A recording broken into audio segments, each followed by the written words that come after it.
আজ বহু মানুষের চোখ আটকে আছে সুপ্রিম কোর্টের দিকে, কারণ এসএসসির 26,000 চাকরি বাতিল মামলার শুনানি আছে। সুপ্রিম কোর্টে 2016-র প্যানেল বাতিল করে দেওয়া হয়, সেটাকে চ্যালেঞ্জ করেই সুপ্রিম কোর্টের দ্বারস্থ হয় এবং আজ সেই মামলারই শুনানি রয়েছে। শুনানি প্রধান বিচারপতির ডিভিশন বেঞ্চে হবে।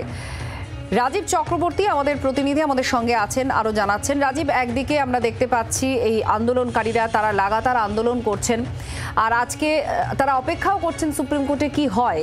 জট যেখানে আটকে আছে, যোগ্য আর অযোগ্য কারা সেই বাছায়। তো আজ কি কি হতে পারে সুপ্রিম কোর্টের এজলাসে, কি কি তথ্যাবলী উঠে আসতে পারে? দেখো, এই মামলাটি দীর্ঘদিন ধরেই শুনানি চলছে এবং সুপ্রিম কোর্টে মূলত রাজ্য সরকারের তরফ থেকে এবং অন্যান্য পক্ষ তারা আবেদন জানিয়েছে। কলকাতা হাইকোর্টের রায়কে চ্যালেঞ্জ জানিয়ে এই মামলা দায়ের করা হয়েছে। আমরা জানি যে এর আগে 2016 সালের যে প্যানেল, অর্থাৎ শিক্ষক নিয়োগের যে প্যানেল, সেটি সম্পূর্ণ বাতিল হয়ে যায় কলকাতা হাইকোর্টে এবং সেই রায়কে চ্যালেঞ্জ জানিয়েই প্রায় 26,000 এসএসসি শিক্ষক এবং অশিক্ষক কর্মীর চাকরি বাতিল মামলার শুনানি সুপ্রিম কোর্টে পৌঁছয়। এই মামলায় এর আগে দীর্ঘ শুনানি হয়েছে, যেমনটা বললাম, এবং সেই শুনানিতে বর্তমান প্রধান বিচারপতি সঞ্জীব খান্না এবং তার নেতৃত্বাধীন বেঞ্চ মামলায় যে বিষয়টি স্পষ্ট করেছে যে এই মামলায় বর্তমানে প্রধান বিচার্য বিষয় সম্পূর্ণ প্যানেলটি কলকাতা হাইকোর্টের রায় অনুযায়ী বাতিল করা হবে, নাকি যে সমস্ত চাকরিতে চাকরি প্রার্থী রয়েছে তাদের মধ্যে বৈধ এবং অবৈধ চাকরি প্রার্থীদের যে পৃথক তালিকা তৈরি করা হবে। দুর্নীতি যে হয়েছে এই বিষয়টি আদালতে রাজ্য সরকার, স্কুল সার্ভিস কমিশন থেকে সমস্ত পক্ষই মেনে নিয়েছে এবং দুর্নীতি একেবারেই স্পষ্ট। কিন্তু সমাধানের পথ খুঁজছে সুপ্রিম কোর্ট এবং এই মামলায় যোগ্য বা বৈধ, অযোগ্য বা অবৈধ এই চাকরি প্রার্থীদের তালিকা পৃথক করা যায় কিনা আদালত জানতে চেয়েছিল।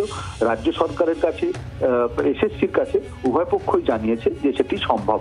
এখন আজকের মামলা শুনানি শুরু হওয়ার পরে বিষয়টি স্পষ্ট হবে যে মামলা কোন দিকে এগোয়। ধন্যবাদ। রাজীব চক্রবর্তী আমাদের প্রতিনিধি জানালেন যে এই মামলার আজকে শুনানির আগে পর্যন্ত কি কি হয়েছে, কারণ এগুলো খুব গুরুত্বপূর্ণ বিষয়। তাকিয়ে রয়েছেন এই যারা এই 2016 সালের প্যানেলে যাদের চাকরি চলে গিয়েছে হাইকোর্টের নির্দেশে, তারা তাকিয়ে রয়েছেন আজকের এই শুনানির দিকে। আমরা এই আন্দোলন স্থল থেকে আমাদের প্রতিনিধি অয়ন ঘোষাল আছেন, তার সঙ্গে আমরা কথা বলবো। অয়ন, এরা তাকিয়ে আছেন সকলে যে আজকে সুপ্রিম কোর্টে কি হয়, কে যোগ্য কে অযোগ্য, এই বাছাইয়ের জায়গা যে সম্ভব সেটা রাজ্য বা এসএসসি জানিয়ে দিয়েছে, কিন্তু কে যোগ্য আর কে অযোগ্য সেই তালিকা কি জমা দেয়া হবে বা জমা পড়বে, কি হতে পারে আজকে যারা মামলাকারী তারা কি বলছেন?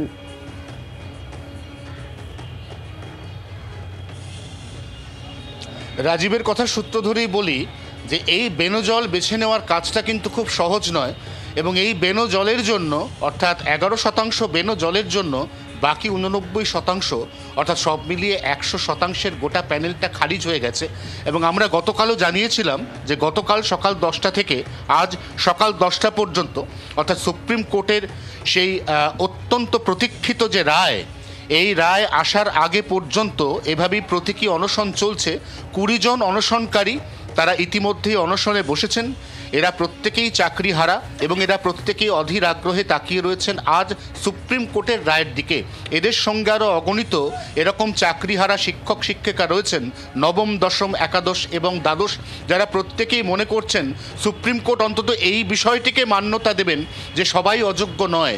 গোটা প্যানেল খারিজের যে সিদ্ধান্ত কলকাতা হাইকোর্ট 2024 সালের 22 এপ্রিল নিয়েছিল, এই সিদ্ধান্তটা যে ঠিক নয় এ বিষয়ে সুপ্রিম কোর্টের দৃষ্টি আকর্ষণ করার জন্য এরা কখনো মস্তক মুন্ডন করেছেন, আবার কখনো ঠিক এইভাবে প্রতীকে অনশন করছেন। আমি অনশনকারী একজনের সাথে একটু কথা বলবো, কারণ আজকে বহু প্রতীক্ষিত রায়, আজকের রায়ের উপর কিন্তু নির্ভর করছে যে আপনাদের যে চাকরি এটা ফেরত পাবেন কিনা, আপনারা যে চাকরি করার ক্ষেত্রে যোগ্য, এই যোগ্যতার যে মাপকাঠি, যে মানদণ্ড, এটা কিন্তু আজকে নির্ধারণ হবে। কারণ আজকে ওএমআর শিটের যে মিরর, তার যে হার্ড ডিস্ক, এই হার্ড ডিস্ক কিন্তু ইতিমধ্যেই পরীক্ষা করে দেখার কাজ, এই কাজটা প্রাথমিকভাবে সুপ্রিম কোর্ট করবে এবং আপনাদের সম্পূর্ণ ভাগ্য নির্ভর করছে। কি চলছে মনের মধ্যে? দেখুন, আমরা অবশ্যই সবাই পজিটিভ এখানে আছি যে ভারতের বিচার ব্যবস্থা এতটাও অসহায় হয়ে পড়েনি যে আমরা যারা যোগ্যতার নিরিখে চাকরি পেয়েছি তাদের চাকরিটা হঠাৎ করে চলে যাবে। আমরা আশাবাদী এবং আমরা সবাই চাই যে এই সত্যের জয় হোক এবং সত্যের জয় হোক, ন্যায় প্রতিষ্ঠা পাক, আর আমরা যারা যোগ্যতা নিরিখে চাকরি পেয়েছি তাদের চাকরিটা সসম্মানে আমরা ফিরে পাই। আর আজকে হিয়ারিং আছে, রায় হবে কি হবে না আমরা জানি না, কিন্তু হিয়ারিংয়ের প্রথম দিক থেকেই আমরা জানি যে বিরোধী পক্ষের উকিলরা তারা শুনানি নিতে অংশগ্রহণ করবেন। তারা কি বলছেন, আজকের হিয়ারিংয়ে এইটুকু বোঝা যাবে যে আপনাদের যে দাবি সেগ্রিগেশন, কারা যোগ্য কারা অযোগ্য সেগ্রিগেট করা হোক, পৃথকীকরণ করা হোক, এর কিন্তু একটা প্রাথমিক মান্যতা দেওয়ার জোরদার সম্ভাবনা তৈরি হচ্ছে সুপ্রিম কোর্টে। কতটা আশাবাদী আপনার? হ্যাঁ, আমরা আশাবাদী যে যারা অযোগ্য, মানে যাদের টেন্টেড বলে আপাতত একটা লিস্টেড করা হয়েছে, তারা অবশ্যই এই প্যানেল থেকে বাদ যাবে এবং আমরা যারা আনটেন্টেড তারা প্যানেলে থাকবো। এই মুহূর্তে আশায় বুক বেঁধে রয়েছেন এই সমস্ত চাকরিহারারা, এবং এই চাকরিহারারা মনে করছেন যে দেশের যে আইনি ব্যবস্থা, এই আইনি ব্যবস্থার ওপর তারা আস্থা রেখেছেন।